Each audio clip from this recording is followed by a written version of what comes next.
Hello, ladies and gentlemen. I hope you are all doing well. Welcome to the second installment in the Creepypasta Chronicles. Today's episode will be about a wonderfully terrifying creature known as the Rake. This pasta is my personal favorite in terms of how badly it used to scare me as a young teen. I will be covering the origins of this creature, a description of it, some lore behind it, and a couple of short stories written over the years. I will also be including some art throughout the video to raise the hairs on your neck. I apologize in advance. So sit back, grab your safety blankets, and let's talk about the Rake.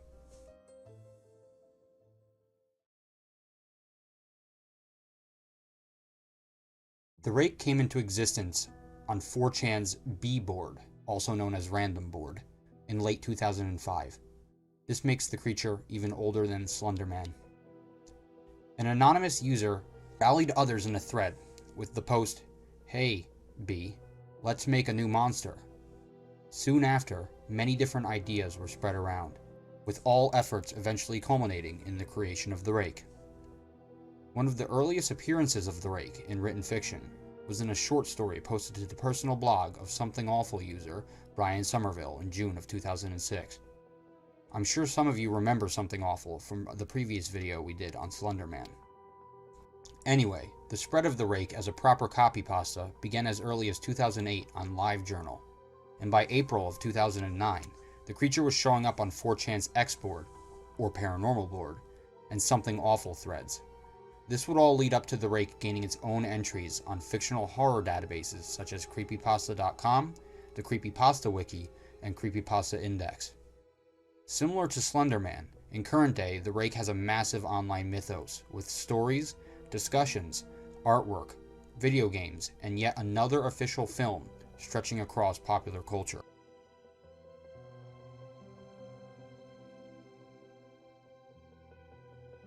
The Rake is said to be a pale, gaunt, tall humanoid that almost resembles a hairless dog at times. Many accounts describe it having white eyes and, in line with its namesake, extremely sharp claws.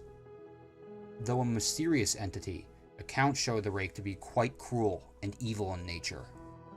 It appears to enjoy stalking, maiming, and ending the lives of its victims.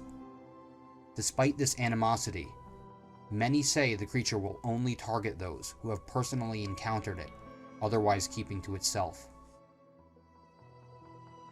Most of the wiki accounts built for the Rake display a particular photograph that was said to be real and taken back in November of 2010.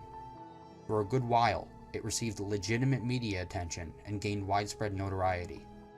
However, it was ultimately revealed to be a hoax image. Still, the photo shows the Rake with the eerie features described earlier, making it all the more creepy.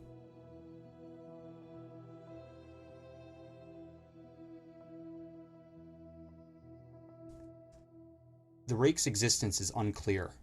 Rumors state it was once human, somehow mutating to gain immortality and special abilities. Others believe this to be an extraterrestrial being. It has supposedly been alive for hundreds of years, since the 17th century at the very least. It may have connections to the Slender Man. Its creator's actual name has never been revealed, and its creation was inspired by the works of H.P. Lovecraft.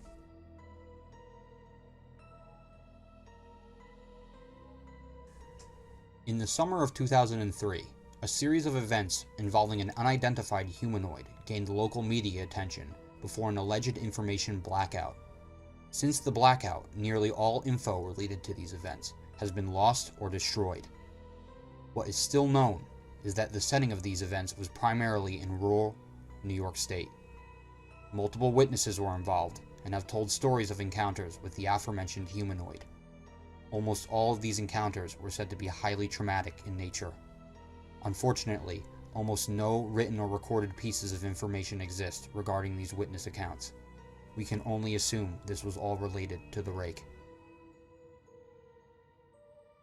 By early 2006, a collaborative effort carried out by both witnesses and other interested individuals led to a collection of documents with ages spanning across multiple centuries.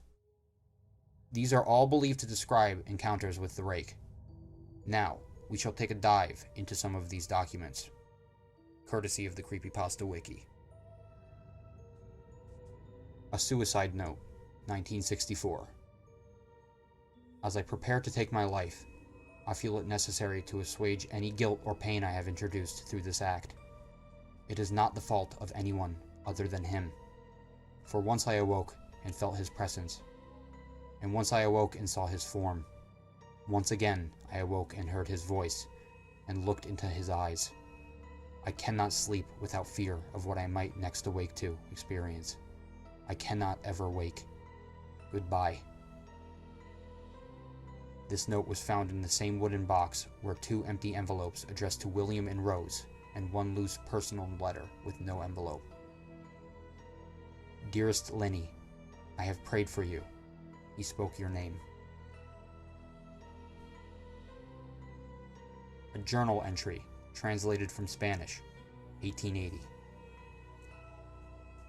I have experience with the greatest terror.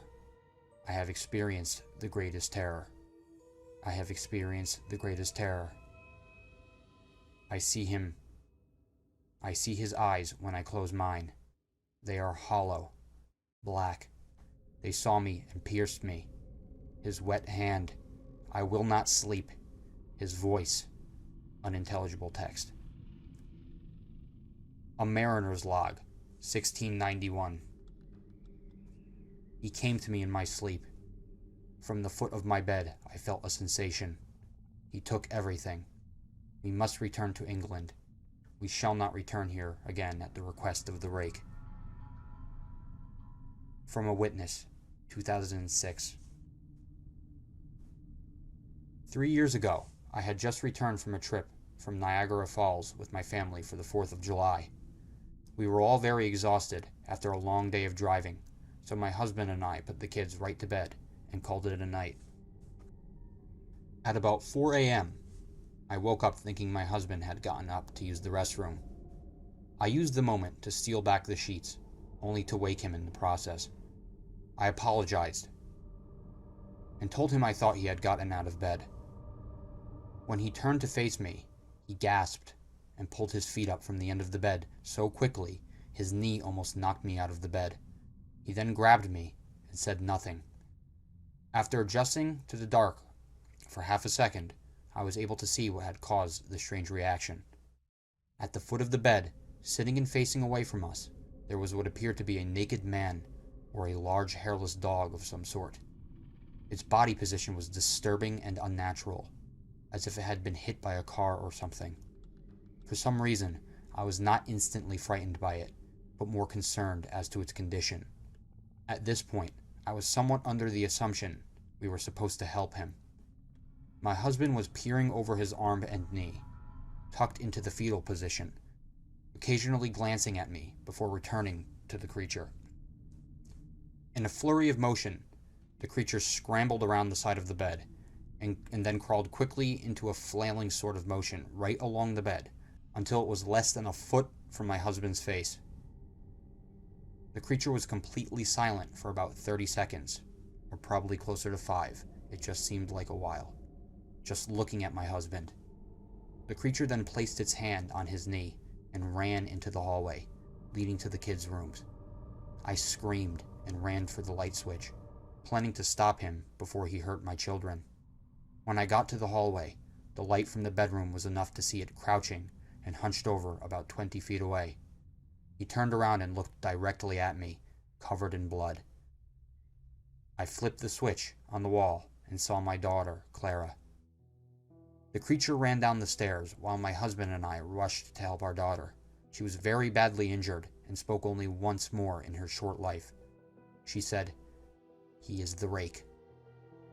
My husband drove his car into a lake that night, while rushing our daughter to the hospital. They both did not survive. Being a small town, news got around pretty quickly. The police were helpful at first, and the local newspaper took a lot of interest as well. However, the story was never published, and the local television news never followed up either. For several months, my son Justin and I stayed in a hotel near my parents' house. After we decided to return home, I began looking for answers myself. Eventually, I located a man in the next town over who had a similar story. We got in contact and began talking about our experiences. He knew of 2 other people in New York who had seen the creature we now refer to as the Rake. It took the 4 of us about 2 solid years of hunting on the internet and writing letters to come up with a small collection of what we believe to be accounts of the Rake. None of them gave any details, history, or follow-up. One journal had an entry involving the creature in its first 3 pages and never mentioned it again. A ship's log explained nothing of the encounter, saying only that they were told to leave by the Rake. That was the last entry in the log. There were, however, many instances where the creature's visit was one of a series of visits with the same person. Multiple people also mentioned being spoken to, my daughter included. This led us to wonder if the Rake had visited any of us before our last encounter. I set up a digital recorder near my bed and left it running all night, every night, for 2 weeks. I would tediously scan through the sounds of me rolling around in my bed each day when I woke up. By the end of the 2nd week, I was quite used to the occasional sound of sleep, while blurring through the recording at 8 times the normal speed. This still took almost an hour every day. On the first day of the 3rd week, I thought I heard something different. What I found was a shrill voice. It was the Rake. I can't listen to it long enough to even begin to transcribe it. I haven't let anyone listen to it yet. All I know is that I've heard it before, and I now believe that it spoke to me when it was sitting in front of my husband. I don't remember hearing anything at the time, but for some reason, the voice on the recorder immediately brings me back to that moment. The thoughts that must have gone through my daughter's head make me very upset.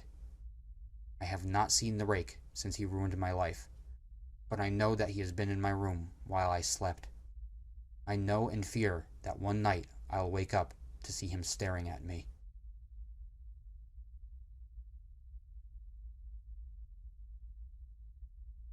Alright everyone, time to get into the rating of this creature.